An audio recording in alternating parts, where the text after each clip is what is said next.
এই মাছ একেবারে বিলুপ্ত হয়ে যাবে।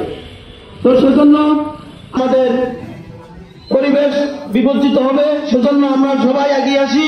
দৈনন্দিন যে আমিষের চাহিদা মেটাচ্ছিলাম, ঠিক সেই মুহূর্তে বাংলাদেশের প্রাকৃতিক বিপর্যয়ের সম্মুখীন আমাদের বিভিন্ন রাসায়নিক।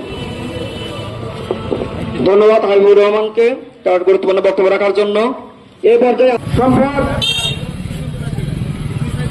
প্রাকৃতিকভাবে আমাদের হাওর, আমাদের বিলে লেখালেখির কাজ করেছে এবং সম্প্রতি বন বিভাগ কিন্তু কঠোর অবস্থানে থাকলেও কিন্তু এখন ভয়ঙ্কর জলজ প্রাণী বিপর্যয় সৃষ্টিকারী চায়না জাল, ব্যাঙ এগুলোকেও আটকে ফেলছে। এর ফলে যে ব্যাপক পরিবার না ধরে চলতে পারি, তবে আমাদের পরিবেশ বিপর্যিত হবে। সেজন্য আমরা সবাই এগিয়ে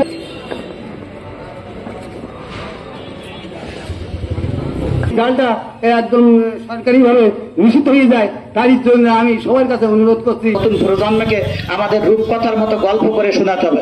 যা হোক, আমি আমার বক্তব্য দীর্ঘায়িত করতে চাই না। তখন আমাদের কি হবে, একসময় হয়তো এই যে ব্রয়লার মুরগি খেতে পারবে। নিম্ন ভক্ষ নয়, সেদিন 10,000 মানুষের ভক্ষণে হয়। এইভাবে জীব বৈচিত্র্য